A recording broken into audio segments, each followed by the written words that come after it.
Hello traders, Steve Ganz here with the ongoing saga of my personal SPX trade. So as most of you know, I trade for income. My main trading vehicle is the SPX. My main trading strategy is the butterfly. I will tell you that the vast majority of the butterfly trades I do in SPX require no adjustments, maybe one or two adjustments. This particular trade has literally gone off the rails as far as the number of adjustments that it's needing. That said, I am committed to try to work my way through this and share with everyone why adjusting and knowing how to adjust trades and having a tool like OptionStrat that allows you to model all of your different trades becomes so critically important. So the first thing I want to do here is I'm going to walk through the progression that this trade has gone through. So I put this trade on starting back on September 13th. And maybe that's the problem, maybe I started on the 13th. So if I had never adjusted this trade, this was my initial trade, a butterfly that was centered up here at around the 44.80 mark. And then I bought a long call in case the market moved up from there, because at that point our market was still more bullish. If I never did anything to this trade and our market is now all the way down here, I'm down approximately $18,000 in this trade if I never touched it. Now, I did touch it. There were different adjustments that I did. A couple days after getting into that trade, I was able to thin out some of my butterflies. I thinned those out for a little bit of profitability. So in this version of the trade, after my first adjustment, I'd be down roughly $16,000. Now, the other thing you're going to notice here as I'm going through these, this number is bouncing. There, look at that. It went from 16,000 to 8,000 to 14,000. I'm going to talk about that in a minute as to what's happening there, because it's really critical that people understand that too. But just know that the numbers here are changing dramatically. That's part of the problem that I'm dealing with on this trade. But as I go through these, I just want you to kind of see what adjustments did do, is they've definitely helped.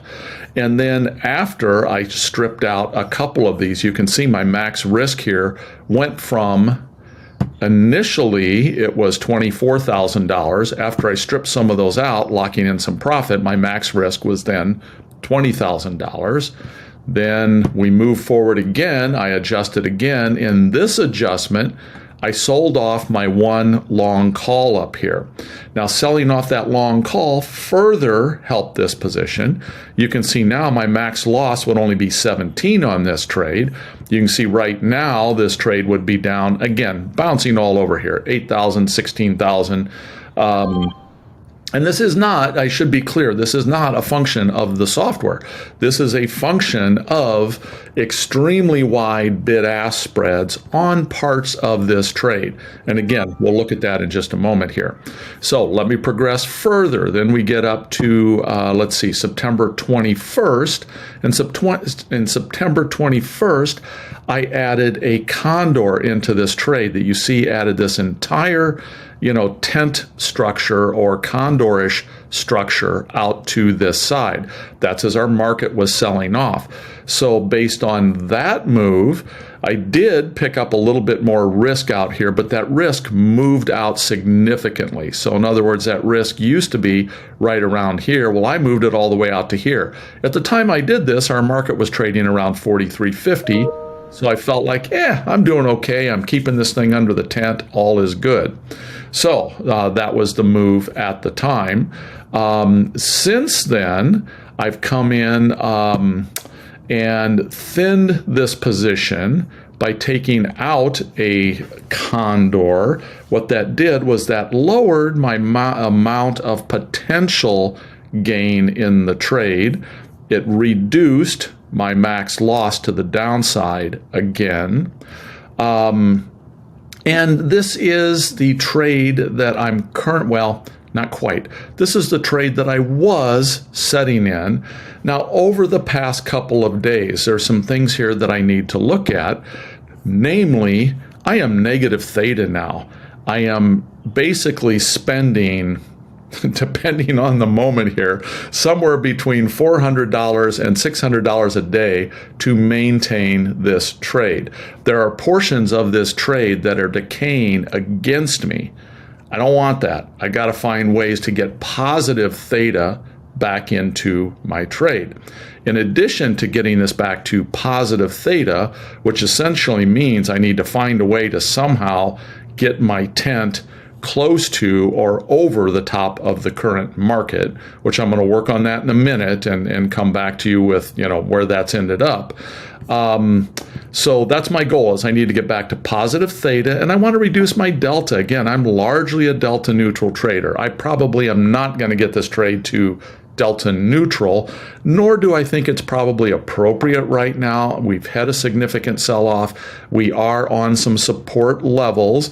If you want to go, you can look at my prior video where I do kind of a read on the market last week and why I think we might be coming into a support area. So I'm okay carrying a little positive delta, but I don't want, 100 or 90 positive delta. So I'd like to reduce the delta in this trade. All that said, the takeaway here is that you can see that my adjustments marching forward have helped keep this trade a little bit in check, to where right now, again, this is bouncing all over. I'll talk about that again in a second. Let's say this is down $5,000. If I go back to my original trade, I'm down $15,000, $18,000, something like that. So it is very important to learn and understand how to adjust trades. When I first started trading options 10, 15 years ago, I'd put on an iron condor and I'd hope to take it off. And if it went against me, I'm like, oh my gosh, what do? I have no clue. Well, those are the things that I've got to alleviate. I've got to learn how to manage those different things. So that's the goal or objective here. So let's just come back to the current trade here. Now I have already done some adjusting on this.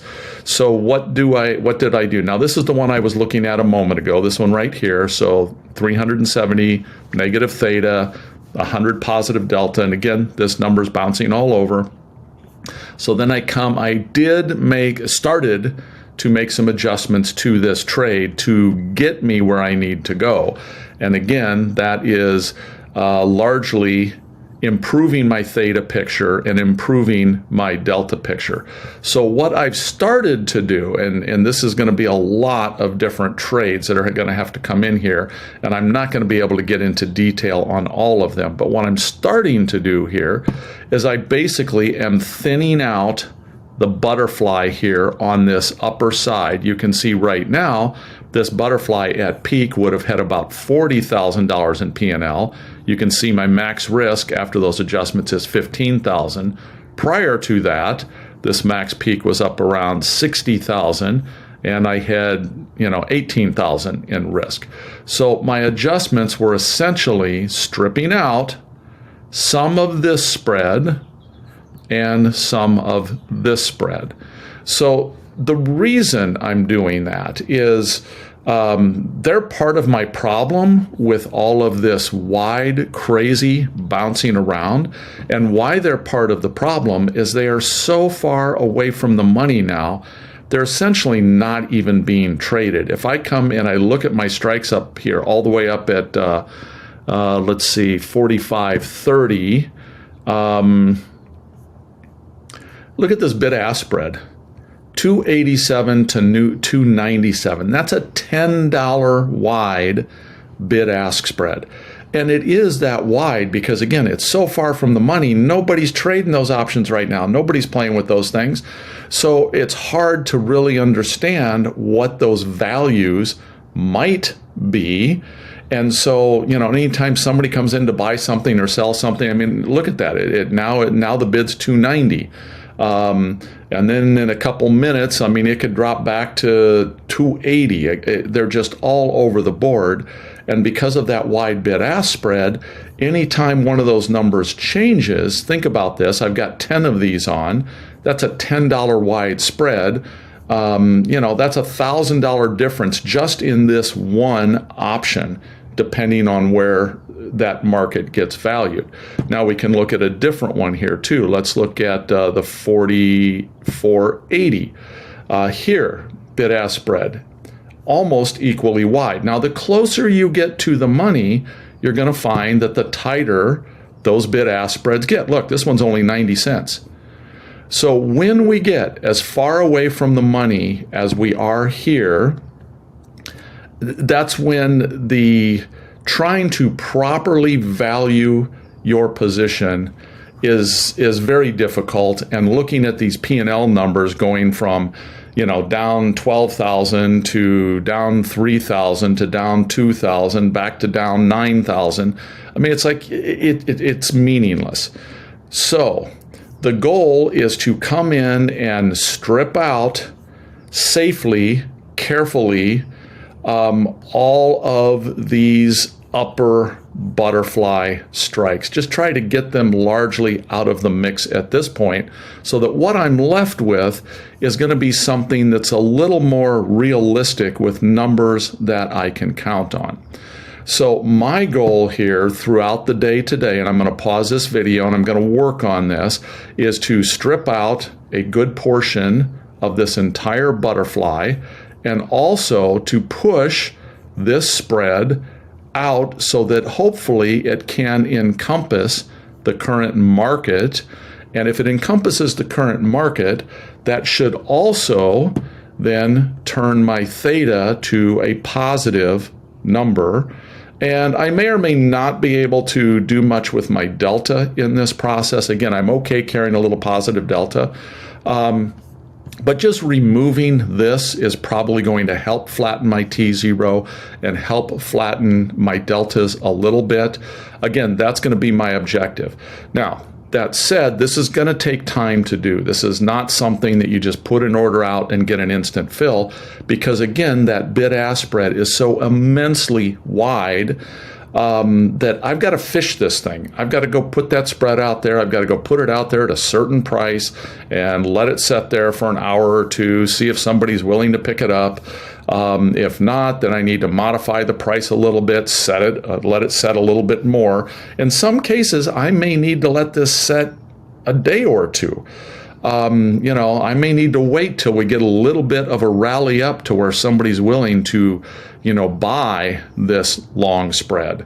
Actually, I guess it'd be this long spread or this short spread. So it's not an instant adjustment when we're this far from the market. And if I tried to make it an instant adjustment, if I tried to go out and pay whatever I needed to pay or accept whatever somebody was willing to pay, I could be down thousands of dollars just because I accepted the bid or accepted the offer and I didn't work the trade. So that's one of the issues that you run into anytime you're trading a lesser liquid option. This is not just SPX. So if you are trading, I don't know, I can't even come up with an example right now because I don't trade things that aren't liquid. But if you have something out there that does not have liquid options, and SPX has very liquid options, it just doesn't have liquid options when you are, let's see here, I guess we're at 442.22, and these are all the way up at 45.30. So, when you're 300 points away from the market, those options just aren't liquid anymore. And you can see what it does to the P&L. It gives you stuff like this because, again, those bid-ask spreads are just so wide that no program can calculate it. It's the old garbage in, garbage out. Well, if what's going in there pricing-wise is garbage and has extremely wide bid-ask spreads, because that's all exists, that's what the program is going to model. So again, I will be back to you. I'm going to pause here. I will be back to you after I hopefully get some of these fills, but it could take a good portion of today, possibly even into tomorrow, before I'm able to get this thing repositioned in a way that I like it But once I do, I'll be back to share that with you. And again, I'm not sharing this live in real time for a bunch of reasons. One, this is not a trade anyone should be trying to follow. Be trying to trade along with, let me put it that way. None of my trades are. All my trades are specifically designed for educational purposes, although again, this is a live trade of mine.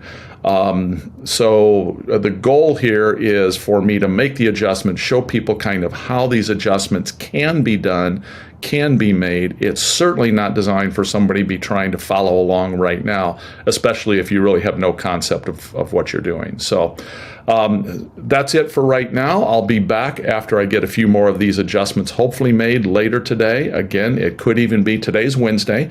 I'm hoping to be able to come back by the end of the day Wednesday here and complete this video, but it could very well be tomorrow as well. So I will keep you updated on that. And again, this is, I get it, this one is really, really crazy and confusing, but there is a lot of good teaching moments in this one. So that's always the upside that I look at. When I have a trade that goes south on me like this, I can learn from it, and I hope others can learn from it. And so it's not a loss. I mean, it's a money loss right now, but it can pay huge dividends in the future if you understand how to use these things. So again, I understand this one may be a little crazy, but if it makes sense to you, or if it makes sense that you want to see more like this, please like, subscribe, give me a comment, let me know, and I greatly appreciate it. I will be back to you once I get some more adjustments done. Okay, so this didn't take quite as long as I was expecting it to. Excuse me. And there's been a lot of adjustments that went into this. So I'm going to walk you through these. So here's where we were prior to starting adjustments. Again, I'm negative theta. I'm paying daily to keep this position open. I am very positive delta when I like to be more of a delta neutral trader. So I had to come in and model different things, different scenarios that might allow me to get to my goal of being positive theta, where I'm getting paid on a daily basis for keeping a position open. And my delta is not as much. And also our P&L is just bouncing all over everywhere here, largely because of the extremely wide bid-ask spreads in some of these trades out here. I mean, a $10 wide bid-ask spread, and I've got 30 of these open. So that's just a massive shift anytime any new bid or ask comes into play. And this is just one of the strikes. I mean, again, look at all the strikes that are involved here. So let me step out to where we are now, and then I'll show you how we got here. So this is where we're at. We were at before adjusting. Then after adjusting, you can see what transpired here. So I reduced this butterfly further, dropped this tent down.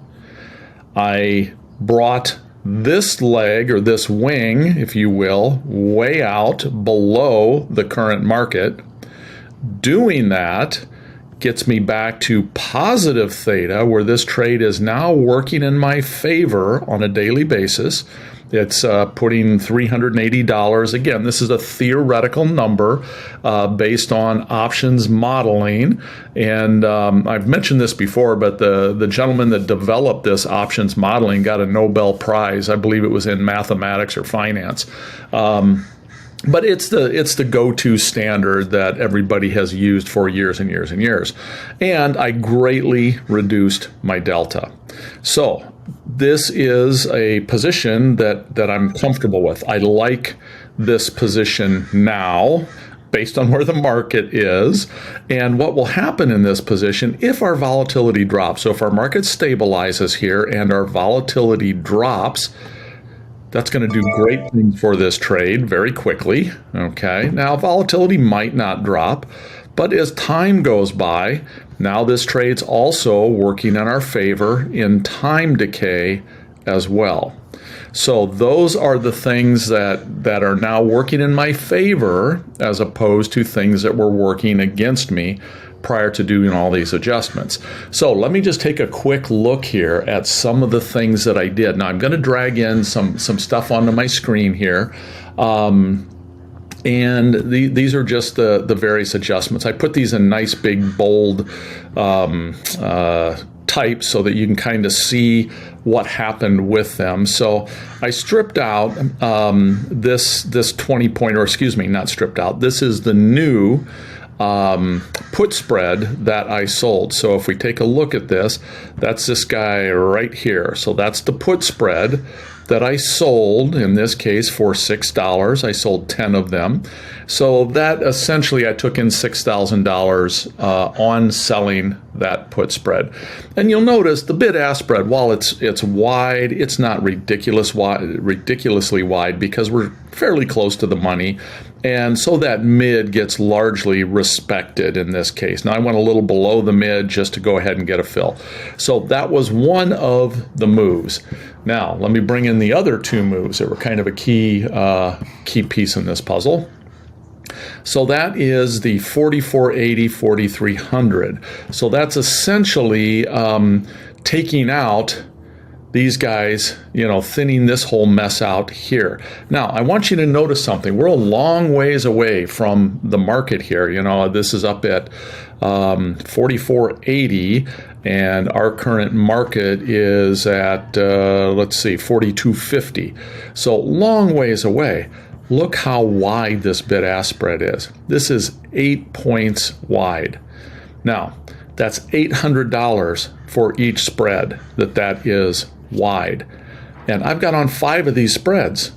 So depending on what happens with these numbers, that's a $4,000 variance depending on whether, you're using this value or this value. Now, of course, modeling takes an average and it takes the mid value on these trades. But if one of these changes slightly, because they're so thinly traded, if whoever this is that's bidding 144 for this specific option or this specific spread, if that person gets filled and the next person in line is only bidding 142, well, all of a sudden that's a huge shift in what this mid price is and how the position gets valued.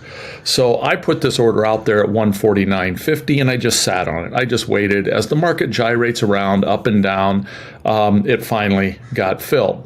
So that helped this position as well. It helped in repositioning the position.